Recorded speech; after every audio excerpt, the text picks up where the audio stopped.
नमस्कार। नेपाल टेलिभिजन समाचारमा स्वागत छ। म श्वेता सिन्हा र म सुरेन्द्र पौडेल। सुरुमा प्रमुख समाचार। सरकारद्वारा सामाजिक सुरक्षा ऐनमा संशोधन, थप हजारौं व्यक्तिले सामाजिक सुरक्षा भत्ता पाउने। प्रेस प्रतिनिधि पास पनि जिल्लाबाटै बनाउन मिल्ने निर्णय।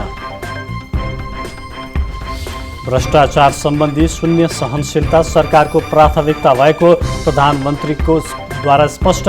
भ्रष्टाचार नियन्त्रणमा समाजका सबै पक्ष चनाखो हुनुपर्नेमा जोड। पछिल्लो 24 घण्टामा 1056 जनामा कोरोना भाइरस संक्रमण पुष्टि। थप 14 जनाको मृत्यु, 1483 जना संक्रमण मुक्त। भारतको सिलिगुडीदेखि नेपालको पूर्वी नाका काकड भित्ता हुँदै 4 अन्तर्देशीय पेट्रोलियम पाइपलाइन विस्तारको तयारी। सर्वेको काम सुरु।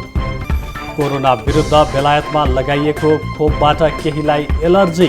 खाना, खोप वा औषधिको एलर्जी हुनेहरूलाई फाइजर कम्पनीको खोप नलगाउन सचेतता। र डडेलधुरामा सुविधा सम्पन्न सेमी कभर्ड हल निर्माण कार्य आर्थिक अभावका कारण अलपत्र। निर्माण सुरु भएको 19 महिनासम्म काम अघि बढेन। अब समाचार विस्तारमा। नेपाल सरकारले सामाजिक भत्ता पाउनुपर्ने र विगतमा पाएर पनि सामाजिक सुरक्षा ऐन 2075बाट भत्ता पाउन छुटेकाहरूलाई भत्ता प्रदान गर्न अध्यादेश मार्फत ऐन संशोधन गरेको छ। मन्त्री परिषदको हालै बसेका बैठकका निर्णय सार्वजनिक गर्दै नेपाल सरकारका प्रवक्ता एवं सञ्चार तथा सूचना प्रविधि मन्त्री पार्वत गुरुङले अध्यादेशका विशेषताबारे जानकारी गराउनु भएको हो। सञ्चार तथा सूचना प्रविधि मन्त्रालयमा आयोजित पत्रकार सम्मेलनमा सरकारका प्रवक्ता मन्त्री पार्वत गुरुङले सामाजिक सुरक्षा भत्ताबाट वञ्चित हजारौं व्यक्ति लाभान्वित हुने गरी सामाजिक सुरक्षा पहिलो संशोधन 2077 अध्यादेश ल्याइएको जानकारी दिनुभयो। अध्यादेशबाट विगतमा भत्ता पाएका तर 2075 सालको ऐन जारी भएपछि भत्ताबाट वञ्चित भएका अपाङ्ग, एकल महिला र विदेशमा सेवा गरी पेन्सन पाइरहेकाहरूलाई पनि भत्ता दिने बाटो खुलेको प्रवक्ता गुरुङले उल्लेख गर्नुभयो। यो सामाजिक सुरक्षा ऐन 2075मा जे व्यवस्था गरिएको थियो त्यो ऐनको व्यवस्था अनुसार हाम्रो 60 वर्ष मुनिका एकल महिला, विधवा महिला, अपाङ्गता रहेका सामाजिक सुरक्षा ऐन 2075ले उहाँहरूलाई पाउने सुविधाहरू नपाउने, साबिकमा सामाजिक सुरक्षा भत्ता प्राप्त गरिरहेका 60 वर्ष मुनिका उहाँहरूको त्यो भयो भने सामाजिक सुरक्षा ऐन अन्तर्गतै सम्बन्ध विच्छेद गरी अर्को बिहा नगरेका, न्यायिक पृथकीकरण गरी बसेका वा 40 वर्ष उमेर पुरा भएका बिहा नगरेका एकल महिलामध्ये नेपाल सरकारले नेपाल राजपत्रमा सूचना प्रकाशन गरी तोकेको भन्दा न्यून आय भएका र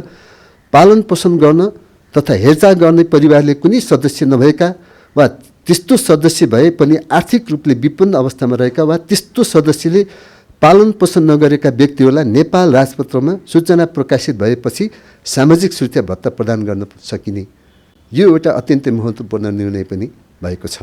यसैगरी सरकारले प्रेस प्रतिनिधि प्रमाणपत्र तथा अनलाइन नवीकरणको अधिकार जिल्ला हुलाक कार्यालयलाई प्रत्यायोजन गर्ने निर्णय गरेको छ। यही मङ्सिर 22 गतेको मन्त्री स्तरीय निर्णयबाट सूचना तथा प्रसारण विभागका महानिर्देशकमा निहित अधिकार जिल्ला हुलाक र हुलाक निर्देशनालयलाई प्रत्यायोजन गरिएको मन्त्री गुरुङले जानकारी दिनुभयो। अब प्रेस कार्ड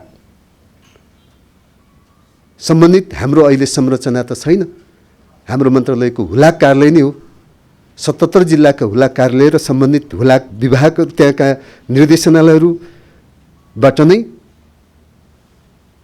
प्रेस प्रतिनिधि प्रमाणपत्र पाउने निर्णय चाहिँ त्यो मन्त्री स्तरीय निर्णय भएको छ। तर नयाँ प्रेस कार्ड लिनको निम्ति पनि हामीले त्यो निर्णय गर्नुपर्ने र त्यो निर्णय त्यहाँ छुटेको छ। महानिर्देशकज्यूलाई फेरि म अनुरोध पनि गर्न चाहन्छु र हामी अर्को थप आजैको उसबाट पनि हामी अर्को निर्णय पनि गर्नेछौँ। नयाँ लिनु पर्यो भने पनि उहाँ फर्म निवेदन ती दिन पाइने, फर्म भर्ने, उहाँको आवश्यक डकुमेन्टहरू ती पेश गर्ने र त्यो हुलाकबाट हाम्रो विभागमा आउनेछ। विभागले स्वीकृत गरेर फेरि त्यो कार्ड ती हुलाकमा पठाइदिने। मन्त्री परिषदले सूचनाको हक सम्बन्धी तेस्रो संशोधन नियमावली 2077 स्वीकृत गर्ने निर्णय गरेको छ। चरीकोट, मेथिनकोट, बज्रबाराही चापागाउँ, बकुलर रत्ननगर अस्पताल र टोखा चण्डेश्वरी प्राथमिक स्वास्थ्य केन्द्रलाई प्रदेश सरकार मातहतमा राखी व्यवस्थापन गर्ने निर्णय पनि सरकारले गरेको छ। यसैगरी प्रारम्भिक बाल विकास राष्ट्रिय रणनीति 2077-2088 स्वीकृत गर्ने निर्णय पनि मन्त्री परिषदले गरेको छ। आयोजनाको बहुवर्षीय ठेक्का सम्बन्धी मापदण्ड 2077 संशोधन गर्ने निर्णय पनि मन्त्री परिषदले गरेको छ। ग्रामीण उद्यम तथा आर्थिक विकास आयोजना सञ्चालन गर्न विश्व ब्याङ्कबाट प्राप्त हुने करिब 9 अर्ब 38 करोड रुपैयाँ सहुलियतपूर्ण ऋण सहायता स्वीकार गर्ने निर्णय पनि सरकारले गरेको छ।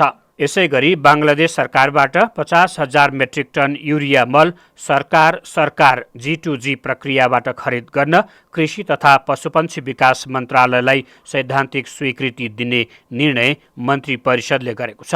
सरकारले निजामती सेवा नियमावली 2050 को अनुसूचीमा हेरफेर तथा थपगत गर्ने निर्णय गरेको छ। यसैगरी सरकारले सवारी चालक अनुमति पत्रको नवीकरण एवं सङ्घको अधिकार क्षेत्रभित्र पर्ने सार्वजनिक सवारी साधनको जाँच पास र रुट इजाजत पत्रको नवीकरण म्याद 2077 मङ्सिर मसान्तभित्र परेमा ढिलो भए बापत नवीकरण म्याद नाघे बापत बुझाउनु पर्ने शुल्क जरिवाना मिनाहा गर्ने गरी स्वीकृति दिने निर्णय पनि गरिएको छ। क्यामेरामा राम थापा र रोबिन शर्माका साथ देवी सापकोटा, नेपाल टेलिभिजन, काठमाडौँ। भ्रष्टाचार विरुद्धको अन्तर्राष्ट्रिय दिवस आज नेपालमा पनि मनाइएको छ। संयुक्त राष्ट्रसङ्घको आह्वानमा प्रत्येक वर्ष डिसेम्बर 9 का दिन विश्वभर यो दिवस मनाउने गरिन्छ। यस वर्ष सदाचारका साथ पुनरुत्थान भन्ने मूल सन्देश राखिएको छ। यसै दिवसको अवसरमा प्रधानमन्त्री केपी शर्मा ओलीले एक सन्देश दिनुहुँदै भ्रष्टाचार जटिल सामाजिक, राजनैतिक र आर्थिक तत्त्व भएको र यसले सबैतिर गम्भीर असर पुर्याउने उल्लेख गर्नुभएको छ। भ्रष्टाचारले लोकतान्त्रिक संरचना र संस्थालाई क्षति पुर्याउनुका साथै निर्वाचित सरकारलाई अस्थिर बनाई आर्थिक विकासमा पनि सुस्तता ल्याउने पनि प्रधानमन्त्रीले बताउनु भएको छ। मैले प्रधानमन्त्री भएदेखि नै म भ्रष्टाचार गर्दिन, भ्रष्टाचार गर्न पनि दिन्न भन्ने सङ्कल्पलाई दृढताका साथ लागू गरेको छु। तर हामी सबैलाई थाहा भएकै कुरा हो कि भ्रष्टाचार एक बहुआयामिक विषय हो। भ्रष्टाचार एकजना प्रधानमन्त्री, मन्त्री वा कुनै एउटा निकायको प्रयासले मात्रै नियन्त्रण गर्न सम्भव हुँदैन। भ्रष्टाचारलाई सामाजिक रूपमा नै निन्दा र भर्त्सना गर्नु जरुरी हुन्छ। वर्तमान अवस्थामा निजी क्षेत्रले पनि सार्वजनिक सेवा प्रवाहमा ठुलो हिस्सा ओगटेको छ। त्यसैले म यस अवसरमा भ्रष्टाचार नियन्त्रणमा निजी क्षेत्र, नागरिक समाज र आम जनसमुदायसँग समेत सहकार्यका निमित्त अपिल गर्दछु। भ्रष्टाचार सम्बन्धी शून्य सहनशीलता सरकारको प्राथमिकता भएको स्पष्ट पार्नुहुँदै प्रधानमन्त्री ओलीले भ्रष्टाचार सम्बन्धी अपराध क्षम्य नहुने स्पष्ट पार्नुभयो। नेपालमा विगत 2 वर्षमा सुशासन कायम गर्न राम्रा प्रयास र अभ्यासको थालनी गरिएको उल्लेख गर्नुहुँदै प्रधानमन्त्रीले भ्रष्टाचार गर्ने प्रवृत्तिमा हदैसम्म निरुत्साहित गर्न आवश्यक रहेको पनि बताउनुभयो। वर्तमान सरकार भ्रष्टाचारलाई कडाइका साथ प्रभावकारी रूपमा नियन्त्रण नगरेसम्म समृद्ध नेपाल, सुखी नेपालीको राष्ट्रिय आकांक्षा हासिल हुन सक्दैन भन्ने कुरामा स्पष्ट छ।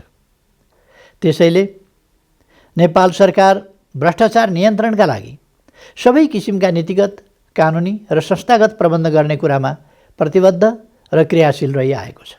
भ्रष्टाचार नियन्त्रण सम्बन्धी कानुनी र संस्थागत संरचना सुदृढ गर्न भ्रष्टाचार नियन्त्रण ऐन र अख्तियार दुरुपयोग अनुसन्धान आयोग ऐन संशोधन सम्बन्धी विधेयकहरू सङ्घीय संसदमा गत वर्ष नै पेश भई विचाराधीन रहेका छन्। भ्रष्टाचार नियन्त्रण ऐन सम्बन्धी विधेयकमा सार्वजनिक खरिदमा हुन सक्ने अनियमितता वा ढिलाइ सम्बन्धी कार्यलाई पनि भ्रष्टाचारको दायरामा ल्याउने, विदेशमा लगेर राखेको सम्पत्ति फिर्ता ल्याउने र सार्वजनिक सेवा प्रवाहमा रहेको सर्वसाधारणको पुँजी प्रयोग गर्ने निजी क्षेत्रलाई समेत समेट्ने प्रस्ताव गरिएको छ। यो विधेयक पारित भएपछि मात्र महासन्धिको कार्यान्वयनका लागि नेपालको कानुनी व्यवस्था पूर्ण हुनेछ। भ्रष्टाचार आफैमा निन्दनीय विषय त हुँदै हो, साथै विवादास्पद पनि। नेपालमा विद्यमान भ्रष्टाचारबारे पनि यस्तै विवाद छ। भ्रष्टाचार घटेको वा बढेको अनि ठुला भ्रष्टाचार र सानातिना भ्रष्टाचारका विषय पनि यस वर्षको अन्तर्राष्ट्रिय भ्रष्टाचार विरुद्धको दिवसमा चर्चामा रहेका छन्। भ्रष्टाचार विरुद्धको अन्तर्राष्ट्रिय दिवस डिसेम्बर 9 मा विश्वभरि नै भ्रष्टाचार नियन्त्रणका विषयमा विवेचना गरिएको छ। कोभिड महामारीका कारण यस वर्ष खासै भौतिक उपस्थितिका कार्यक्रमहरू भएनन्, तर सन्देश र भर्चुअल छलफल भएका छन्। दिवसको सन्दर्भमा संयुक्त राष्ट्रसंघले आफ्ना सदस्य राष्ट्रलाई महासन्धि अनुमोदन गर्न र भ्रष्टाचार विरुद्धको कार्यवाहीमा अन्तर्राष्ट्रिय समन्वय बढाउन अपील गरेको छ। साथै हाल सम्पूर्ण विश्व नै कोरोना भाइरसको संक्रमणबाट आतंकित भइरहेकाले यथाशीघ्र नियन्त्रण गर्न अपनाइने विधि र प्रक्रियामा भ्रष्टाचारको सम्भावना न्यून गर्दै सदाचारका प्रयास बढाउन जरुरी भएको अपीलमा उल्लेख गरिएको छ। नेपालमा प्रधानमन्त्री केपी शर्मा ओलीले वर्तमान सरकारको कार्यकालमा भ्रष्टाचार घटेको दावी गर्नुभएको छ। यसैबीच ट्रान्सपरेन्सी इन्टरनेशनल नेपालले कोभिड-19 नियन्त्रण कार्य थप सशक्त र समन्वयात्मक बनाउन, महामारी सम्बन्धी सामग्रीको खरिदमा पूर्ण पारदर्शिता अपनाउन, हुने र भइरहेको कार्यमा पर्याप्त अनुगमन र सुपरिवेक्षण गर्दै भ्रष्टाचारको सम्भावना न्यून गर्न सरकारलाई अनुरोध गरेको छ। हालै सार्वजनिक भएको ग्लोबल करप्सन ब्यारोमिटर एसिया 2020ले नेपालमा भ्रष्टाचार बढ्दो क्रममा रहेको र सरकारी भ्रष्टाचार नै प्रमुख समस्या रहेको तथ्याङ्क उल्लेख गरेको छ। यति हुँदाहुँदै पनि 62% नेपालीले भ्रष्टाचार नियन्त्रण गर्न सरकारले राम्रो काम गरिरहेको विश्वास गर्ने पनि प्रतिवेदन आफैले उल्लेख गरेको कुरालाई नेपाल सरकारले सफलताको रूपमा दावी गर्दै ट्रान्सपरेन्सीले राजनीतिकरण गरेको प्रतिक्रिया जनाउँदै प्रतिवेदन अस्वीकार्य भएको बताइसकेको छ। सामाजिक सेवा क्षेत्रमा देखिएका विकृति, असंगति र समस्याको निराकरण गर्दै सार्वजनिक सेवालाई पारदर्शी, जवाफदेही र नागरिक मैत्री बनाउँदै लगिएको सरकारको भनाइ छ। यहाँ भ्रष्टाचारै नभएको अवस्था होइन, केही भ्रष्टाचार भएको छ भन्ने खालको कुरा हाम्रो अख्तियार गरिरहेको अनुसन्धान आयोगले काम गरिरहेको सन्दर्भमा हामी त्यो देख्न सक्छौँ, जसले हाम्रो समाजमा, हाम्रो देशमा, हाम्रो विभिन्न सरकारी निकायहरूमा कार्यरत व्यक्तिहरूबाट भ्रष्टाचार भएको केही तथ्याङ्कहरू हामी देख्न सक्छौँ। केही समय अगाडि यो ट्रान्सपरेन्सी इन्टरनेसनलले एउटा रिपोर्ट सार्वजनिक गर्यो भ्रष्टाचारको कुरालाई लिएर। यस सन्दर्भमा कति भन्न चाहन्छु भने पुष्टि गर्न पर्यो। हामीले आरोप लगाइरहँदाखेरि पुष्टि गर्न सकिने भने, त्यसका प्रमाणहरू छैन भने त्यसको अर्थै रहँदैन। कानुनले यही गर्छ। त्यसैले कानुनी रूपले पुष्टि गर्न सक्ने आधारहरू अगाडि खडा गरियो भने त्यो रिपोर्टको पनि औचित्य रहन सक्छ। यदि पुष्टि गर्ने कुनै आधार छैन भने यसको कुनै औचित्य रहँदैन। अख्तियार दुरुपयोग अनुसन्धान आयोगले विगत 2 आर्थिक वर्षमा 792 भ्रष्टाचारका मुद्दा चलाएको र हाल करिब 8000 उजुरीमाथि अनुसन्धान भइरहेको उल्लेख गरेको छ।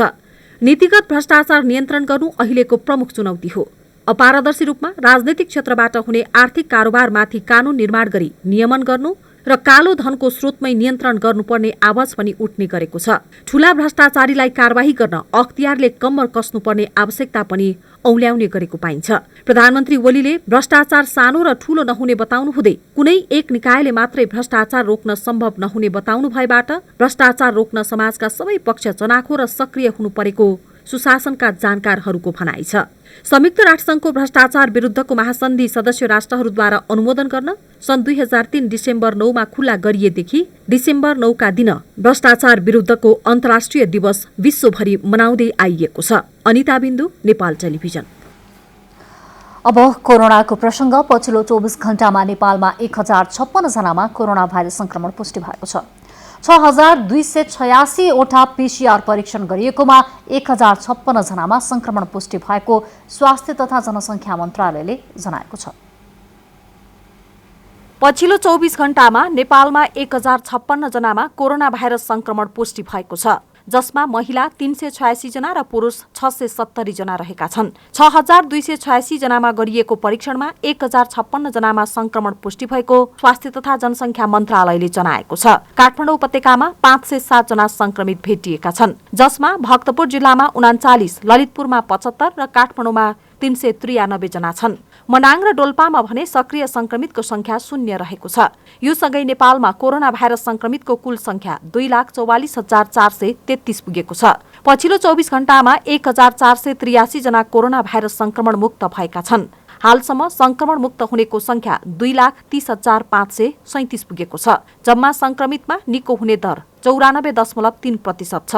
आज देशभरि जम्मा सक्रिय संक्रमितहरूको संख्या 12,245 छ।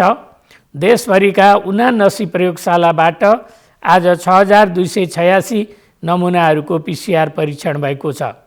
यसरी हालसम्म कुल जम्मा 18,05,972 PCR परीक्षण भएको छ।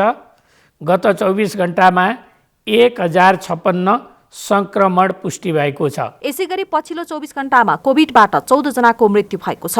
यो सँगै नेपालमा कोभिडबाट मृत्यु हुनेको संख्या 1651 जना रहेका छन्। हाल जम्मा 525 जना क्वारेन्टिनमा बसिरहेका छन्। सभामुख अग्निप्रसाद सापकोटाले जनस्वास्थ्यका मापदण्ड पालना गरेर छिट्टै संसद अधिवेशन सञ्चालनको तयारी गरिएको जानकारी दिनुभएको छ। 14औं संघीय संसद सेवा दिवसका अवसरमा संसद सचिवालयमा आयोजित कार्यक्रममा सभामुखले अधिवेशन सञ्चालनको तयारी भइरहेको जानकारी गराउनु भएको हो। कोभिड-19 महामारीमा संसद सञ्चालन सम्बन्धी प्यानल बहस कार्यक्रमलाई सम्बोधन गर्ने क्रममा सभामुख सापकोटाले सम्पूर्ण सुरक्षा मापदण्ड अपनाएर हिउँदे बजेट अधिवेशन छिट्टै सुरु हुने बताउनुभयो। अपेक्षा राखेका छौँ र केन्द्रीयहरूले आफ्नो प्रस्तुतिमा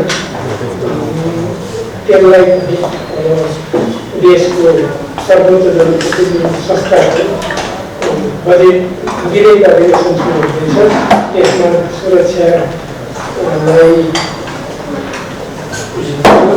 सुरक्षाका सबै मापदण्ड राम्रोसित लागू गर्ने कुरालाई पनि ध्यानमा राखेर तपाईँहरूले विजेताका हिसाबले भन्ने कुराका अतिरिक्त हामीलाई राय सल्लाह सुझाव पनि दिनुहुनेछ भन्ने अपेक्षा। कार्यक्रममा सांसद जनकराज जोशीले कोभिड-19 महामारीको बेलामा विभिन्न देशमा भएको संसद सञ्चालनको अनुभव समेटिएको कार्यपत्र प्रस्तुत गर्नुभयो। सांसद जोशीले संसद सञ्चालन सम्बन्धी संकल्प प्रस्ताव ल्याउनु पर्ने तथा भर्चुअल माध्यमबाट समेत सञ्चालन गर्ने व्यवस्था गर्नुपर्ने लगायतका सुझाव दिनुभएको थियो। सञ्चालन गरिनुपर्छ हुनुपर्छ भन्ने बारेमा म केही प्रकाश पार्न चाहन्छु। संसदको खास गरिकन 3वटा चाहिँ मेन भूमिका हो। एउटा चाहिँ व्यवस्थापकीय कार्य, अर्को निगरानी सम्बन्धी कार्य र अर्को प्रतिनिधिमूलक कार्य। यो 3वटा कार्य मूल रूपमा संसदले गर्ने कार्य यो हो र चाहिँ यी कार्यहरू मार्फत अब यसलाई भोलिका दिनमा कसरी जान सकिन्छ भन्ने बारे म केही निवेदन गर्न चाहन्छु।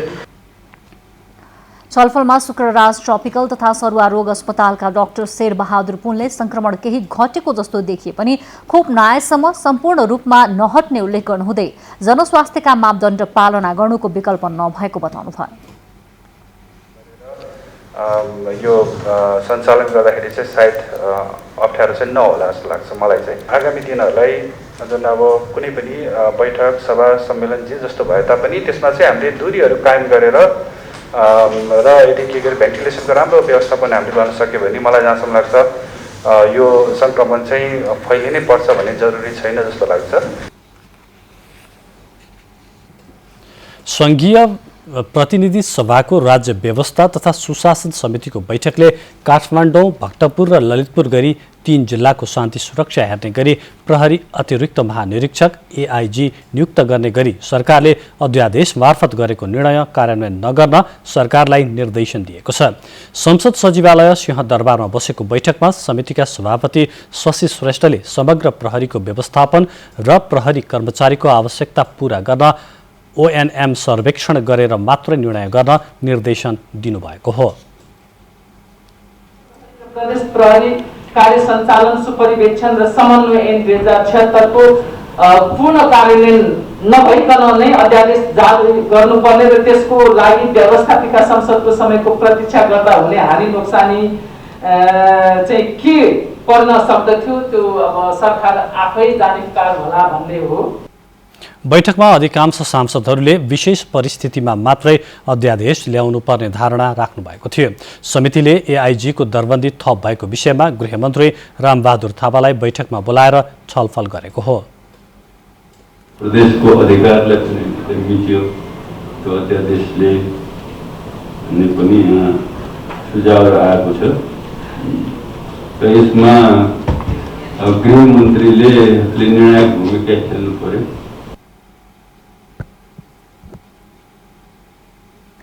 विश्वको सर्वोच्च शिखर सगरमाथाको उचाइ मापनको 168 वर्षको इतिहासमा नेपालले पहिलो पटक नयाँ उचाइ कायम गरी गौरवपूर्ण इतिहास रचेको छ।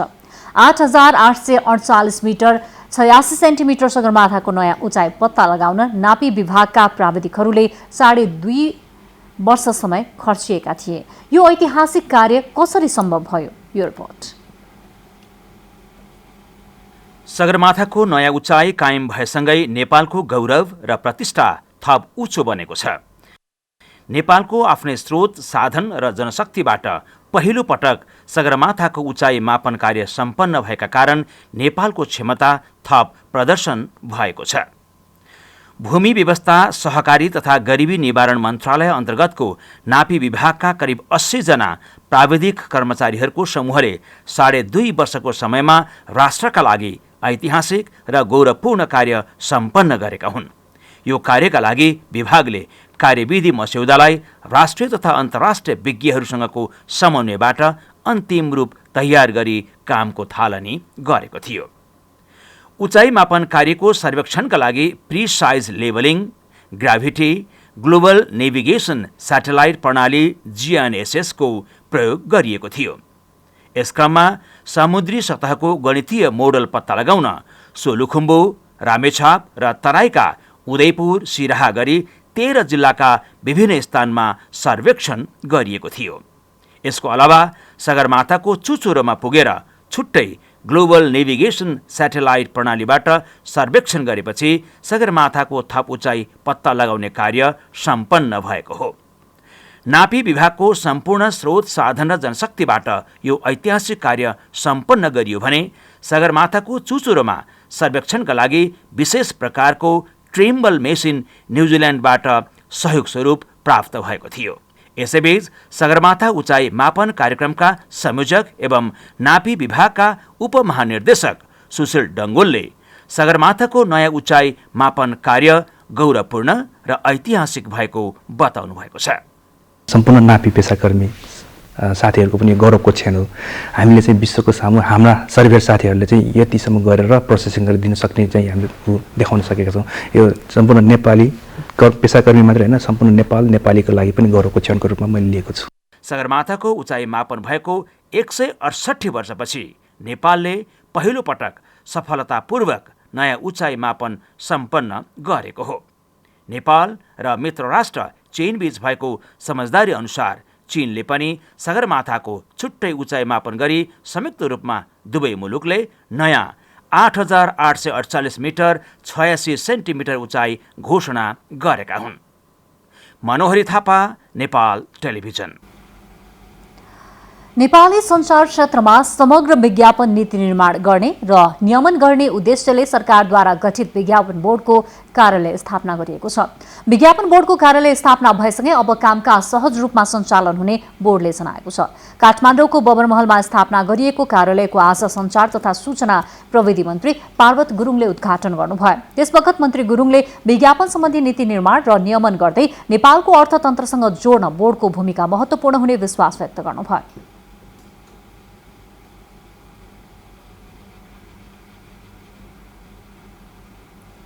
विज्ञापनसँग सम्बन्धित रहेर यसलाई कसरी एकीकृत गर्न सकिन्छ, कसरी समानुपातिक विज्ञापन गर्न सकिन्छ।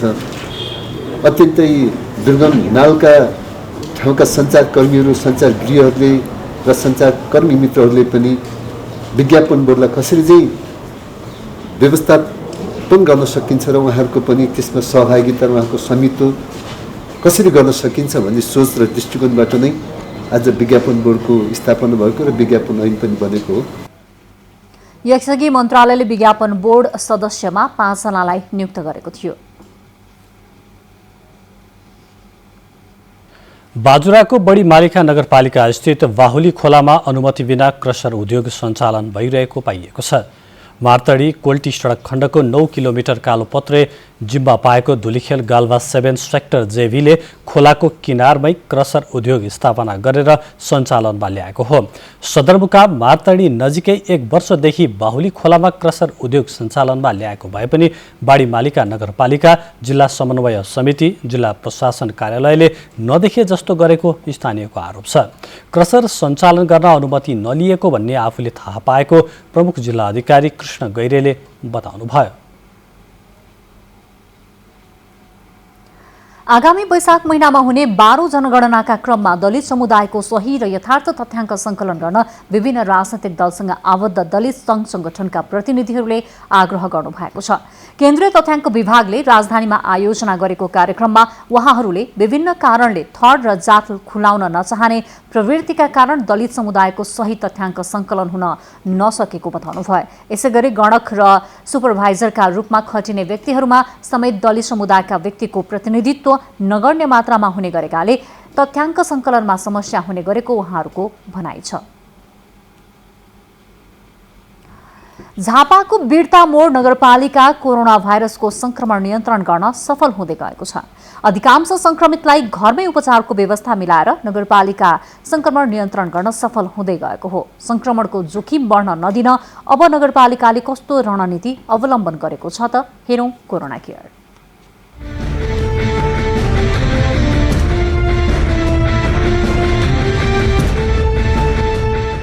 झापाको बिर्तामोड नगरपालिकामा हालसम्म 500 भन्दा बढी कोरोना संक्रमित पहिचान भएका छन्।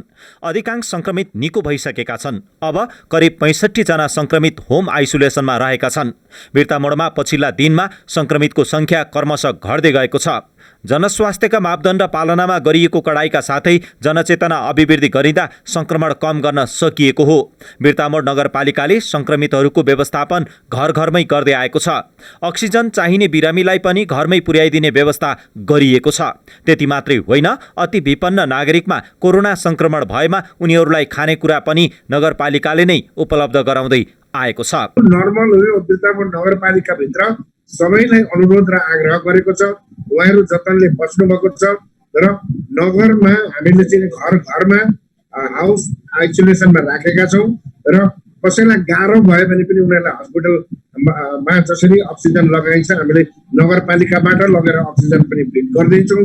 अब अति विपन्न छ उसलाई चाहिँ माछा मासु अनि तातो झोल कुखुराको सुपहरू अथवा खसीको खुट्टाको सुपहरू अथवा दालहरू गेडागेडीहरू खान नपाउने त्यस्ता किसिमका अति विपन्न गरिबहरूलाई कोभिड लाग्दाखेरि हामीले नगरपालिकाबाट लगेर उहाँहरूलाई खुवाएर निको पारेका छौँ। यहाँ त्यत्रो ठुलो भयावह महामारी छैन। नागरिकलाई कोरोनाबारे सचेत गराउँदै अघि बढेको नगरपालिकाले आवश्यक पर्ने देखिएमा सबै नागरिकको PCR परीक्षण गर्ने गरेको छ। घरको कुनै एक सदस्यमा संक्रमण देखिएमा अन्य सदस्यको पनि PCR परीक्षण गरी निश्चित अवधिसम्म घरमै बस्ने व्यवस्था मिलाइएको छ। लगभग 70% चाहिँ नगरवासीहरूलाई चाहिँ कोभिड लागिसकेको तर सबैजना आफै उपचार गरेको, उहाँको PCR टेस्ट पनि उहाँकै नाकबाट गरेको, उहाँको PCR टेस्ट उहाँकै मुखबाट गरेको, स्वाद जे खाए पनि माटो जस्तो हुन्छ, नाकले केही पनि गर्न थाहा पाउँदैन, त्यो भएको मान्छेहरूलाई कोभिड भएको छ। त्यसले गर्दा उहाँहरू सचेत हुनुभएको छ। हामीले प्रचार प्रसार गरेका छन्, काउन्सिलिङ गरेका छौँ, घर घरमा गएर अनुरोध गरेका छौँ र खास गरेर बिर्तामोड नगरपालिकाभित्र त्यत्रो ठुलो महामारी छैन। तर कोभिड भन्ने लगभग 80-90% मान्छेलाई बिर्तामोडको मान्छेहरूलाई लागिसकेको छ तर निको पनि 4-5 दिनमा सबै भइसकेको छन्। संक्रमण नियन्त्रण गर्न मुलुकका धेरै स्थानीय तहले लामो समयसम्म निषेधाज्ञा जारी गरेका थिए तर बिर्तामोड नगरपालिकाले कहिल्यै निषेधाज्ञा लागू गर्नु परेन। नागरिकलाई सचेत बनाउँदै कोरोना संक्रमित देखिएका निश्चित ठाउँमा मात्रै सिल गरी संक्रमण नियन्त्रण गरिँदै आएको छ। योभन्दा पहिला चाहिँ हामीले जहाँ चाहिँ संक्रमित मान्छेहरू हुन्थ्यो हामीले नेपाल अधिराज्यभरिमा जति तपाईँको लकडाउन भयो हामीले त्यत्रो विधि बिर्तामोड नगरपालिकाबाट लकडाउन हामीले गरेनौँ। किनभने नगरपालिकाको एउटा कुनोमा एकजनालाई 2-3जनालाई चाहिँ संक्रमण हुन्छ अनि सिङ्गै नगरपालिका बन्धक नबनाउने र त्यही जहाँ चाहिँ संक्रमण देखिएको छ त्यसैको वरिपरिलाई चाहिँ हामीले सिल गरेर त्यसलाई हामीले व्यवस्था गर्दै लग्यौँ र त्यत्रो ठुलो आपद विपदको कुराहरू पनि भएन। सरकारले निर्धारण गरेका स्वास्थ्य मापदण्डको पालनामा नगरपालिकाले कडाई गरेको छ। त्यसका लागि जनप्रतिनिधिहरू अनुगमनमा जाने गरेका छन्। नागरिकलाई सचेत बनाएकै कारण संक्रमण उच्च गतिमा फैलिन नपाएको निष्कर्ष नगरपालिकाको छ। थप संक्रमण नफैलियोस् भन्नका निमित्त त खास गरेर हजुरले डिस्टेन्स कायम गर्ने, सेनिटाइजरको व्यवस्था गर्ने, अनि मास्कहरू लगाउने अनि सुरक्षित हुने यिनीहरू नै उपायहरू हुन्। हाम्रा सबै चाहिँ नगरका जनप्रतिनिधि, स्वास्थ्यकर्मी, स्वयंसेविका बहिनीहरू सबैजनाले घर घरमा टोल टोलमा गएर पनि हामीले चाहिँ सचेतनाका कार्यक्रमहरू चाहिँ सबैभन्दा बढी हामीले चाहिँ अगाडि बढाएको चाहिँ यहाँ जानकारी गराउन चाहन्छु। यसरी विभिन्न सङ्घ संस्थाहरूलाई पनि हामीले नगरले अनुरोध गरेर सङ्घ संस्था मार्फत पनि टोल टोलमा गएर चाहिँ कम्तीमा सचेतना कार्यक्रममा यहाँहरूको सहयोग अपरिहार्य छ। हामीलाई सहयोग गरिदिनुहोस् नगरलाई, स्थानीय सरकारलाई भनेर हामीले अनुरोध गरेर, जस्तो वाणिज्य सङ्घ भयो, जेसिस भयो, लाइन्स भयो, रोटरी भयो, उहाँहरूले पनि चाहिँ गाउँ गाउँमा टोल टोलमा गएर चाहिँ सचेतनाका कार्यक्रमहरू उहाँहरूले पनि अगाडि बढाइदिएको कारणले गर्दाखेरि बिर्ता मोड त्यत्रो त्रास भयपूर्ण हिसाबले गएको छैन। जनस्वास्थ्यका मापदण्डको पालनालाई कडाई गर्दै आए पनि कतिपय नागरिकले त्यसको बेवास्ता गर्ने गरेका छन्। यसरी बेवास्ता गर्नेहरूलाई सम्झाएर मापदण्ड पालना गर्न लगाइने गरेको छ। बिर्तामोड नगरपालिकाले नगरवासीहरूलाई आफ्नो रोग प्रतिरोधी क्षमता बढाउने खानेकुरा खान समेत सुझाव दिँदै आएको छ। यसले पनि संक्रमण फैलिन नपाएको र अहिले नगरपालिकाको जनजीवन सामान्य जस्तै बन्दै गएको विश्वास नगरपालिकाले लिएको छ।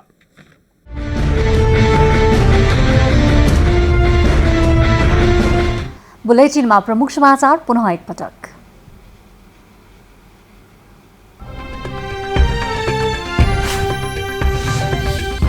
सरकारद्वारा सामाजिक सुरक्षा ऐनमा संशोधन, थप हजारौं व्यक्तिले सामाजिक सुरक्षा भत्ता पाउने, प्रेस प्रतिनिधि पास पनि जिल्लाबाटै बनाउन मिल्ने निर्णय। भ्रष्टाचारप्रति शून्य सहनशीलता सरकारको प्राथमिकता भएको प्रधानमन्त्रीद्वारा स्पष्ट, भ्रष्टाचार नियन्त्रणमा समाजका सबै पक्ष चनाखो हुनुपर्नेमा जोड। पछिल्लो 24 घण्टामा 1056 जनामा कोरोना भाइरसको संक्रमण पुष्टि, थप 14 जनाको मृत्यु, 1483 जना भने संक्रमण मुक्त। भारतको सिलिगुडीदेखि नेपालको पूर्वी नाका काकडभिट्टा हुँदै चारालीसम्म अन्तर्देशीय पेट्रोलियम पाइपलाइन विस्तारको तयारी, सर्वेको काम सुरु। कोरोना भाइरस विरुद्ध बेलायतमा लगाइएको खोपबाट केहीलाई एलर्जी, खाना, खोप वा औषधिको एलर्जी हुनेहरूलाई फाइजर कम्पनीको खोप नलगाउन सचेतना। र डडेलधुरामा सुविधा सम्पन्न सेमी कभर हल निर्माण कार्य आर्थिक अभावका कारण अलपत्र, निर्माण सुरु भएको 19 महिना बित्दा समेत काम अघि बढ्यो।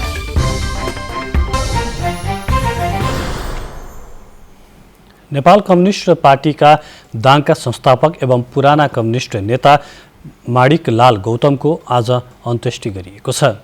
93 वर्षको उमेरमा गौतमको गैराती निधन भएको थियो। गौतमको शवयात्रा सहित कटुवा खोला घाटमा अन्त्येष्टि गरिएको हो। 2010 सालमा दाङ जिल्लामा 5 सदस्यीय कम्युनिस्ट पार्टी गठन गर्दा सदस्य रहनुभएका गौतमले पार्टी संगठनका क्रममा पटक पटक गरी 4 वर्ष जेल जीवन बिताउनु भएको थियो। अन्त्येष्टि अघि स्वर्गीय गौतमको शवमा लुम्बिनी प्रदेशका मुख्यमन्त्री शङ्कर पोखरेलले पार्टीको झण्डा उडाएर श्रद्धाञ्जली दिनुभयो। त्यस बखत मुख्यमन्त्री पोखरेलले स्वर्गीय गौतम पार्टी निर्माणका लागि जीवन पर्यन्त चिन्तित रहने अविचलित योद्धा रहेको बताउनुभयो। बाँकी समाचार एकैछिनमा।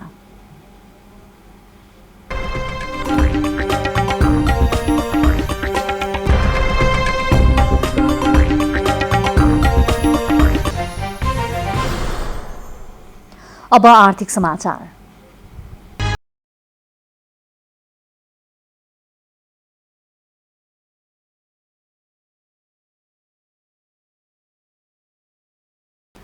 भारतको पश्चिम बंगालको सिलिगुडीदेखि नेपालको काकडभिट्टा हुँदै झापाको चारालीसम्म अन्तर्देशीय पेट्रोलियम पाइपलाइन विस्तारको तयारी भएको छ।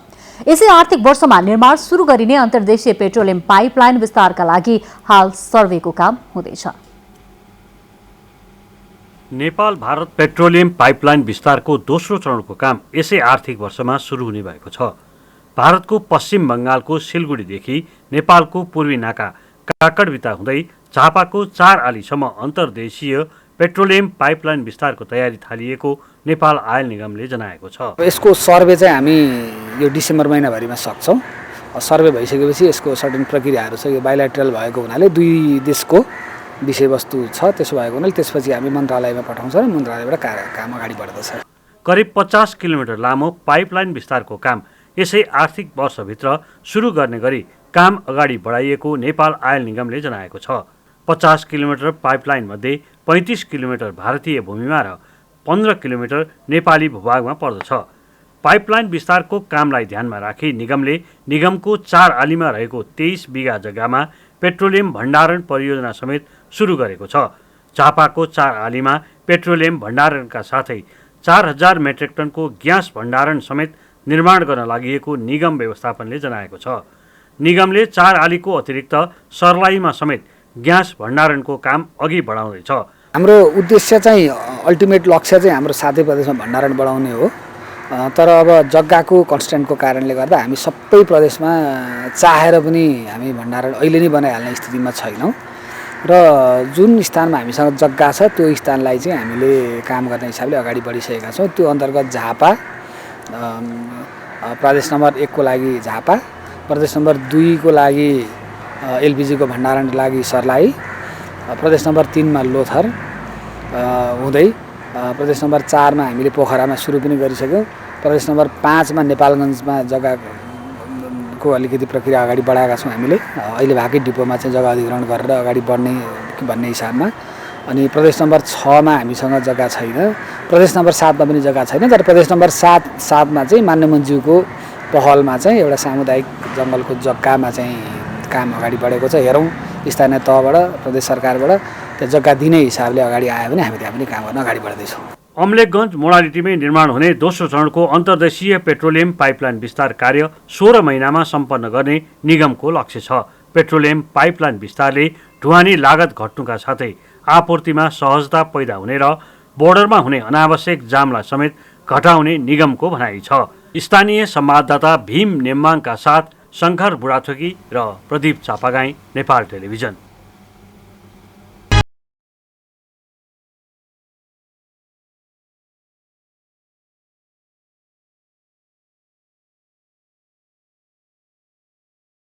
कम्युनिस्ट पार्टीका दाङका संस्थापक एवं पुराना कम्युनिस्ट नेता माणिकलाल गौतमको आज अन्त्येष्टि गरिएको छ। 93 वर्षको उमेरमा गौतमको गैराती निधन भएको थियो। गौतमको शवयात्रा सहित कटुवा खोला घाटमा अन्त्येष्टि गरिएको हो। 2010 सालमा दाङ जिल्लामा 5 सदस्यीय कम्युनिस्ट पार्टी गठन गर्दा सदस्य रहनुभएका गौतमले पार्टी संगठनका क्रममा पटक पटक गरी 4 वर्ष जेल जीवन बिताउनु भएको थियो। अन्त्येष्टि अघि स्वर्गीय गौतमको शवमा लुम्बिनी प्रदेशका मुख्यमन्त्री शङ्कर पोखरेलले पार्टीको झण्डा उडाएर श्रद्धाञ्जली दिनुभयो। त्यसबखत मुख्यमन्त्री पोखरेलले स्वर्गीय गौतम पार्टी निर्माणका लागि जीवन पर्यन्त चिन्तित रहने अविचलित योद्धा रहेको बताउनुभयो।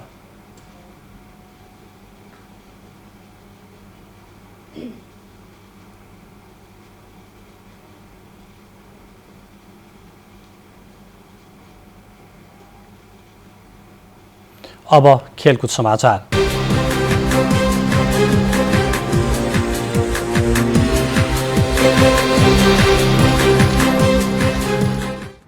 नमस्कार, खेलकुद समाचारमा स्वागत छ।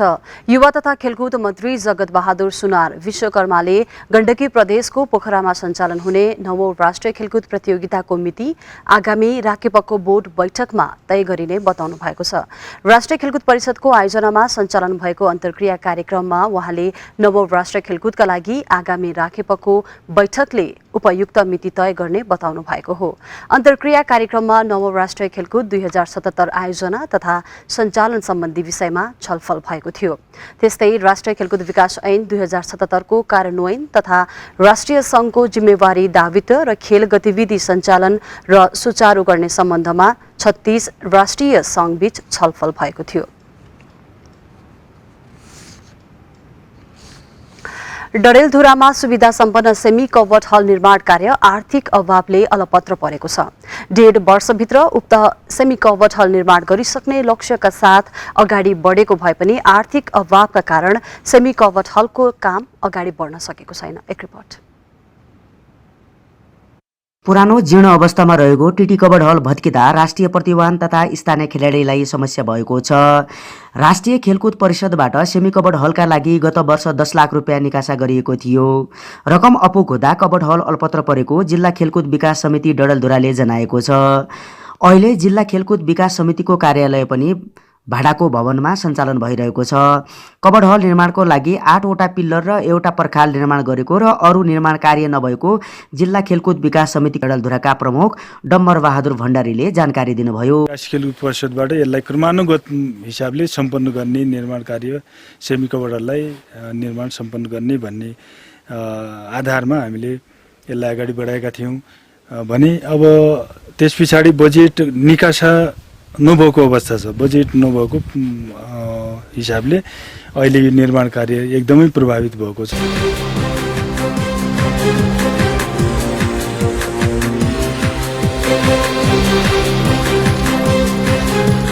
अब अन्त्यमा यस बुलेटिनका प्रमुख समाचार पुनः एकपटक।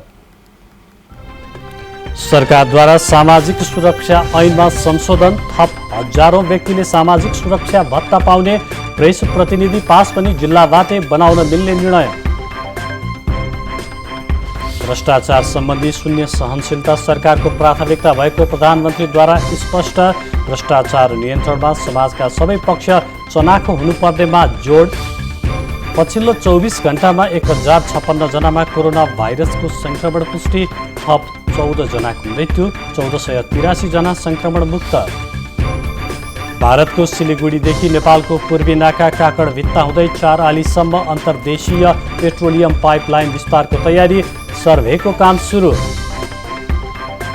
कोरोना विरुद्ध बेलायतमा लगाइएको खोपबाट केहीलाई एलर्जी, खाना, खोप वा औषधिको एलर्जी हुनेहरूलाई फाइजर कम्पनीको खोप नलगाउन सचेतना। र डडेलधुरामा सुविधा सम्पन्न सेमी कबड हल निर्माण कार्य आर्थिक अभावका कारण अलपत्र, निर्माण सुरु भएको 19 महिनासम्म काम अघि बढेन। हस्, त्यसका साथै समाचार बुलेटिन यही सकियो। बुलेटिनबाट हामीलाई बिदा दिनुहोस्। नमस्कार।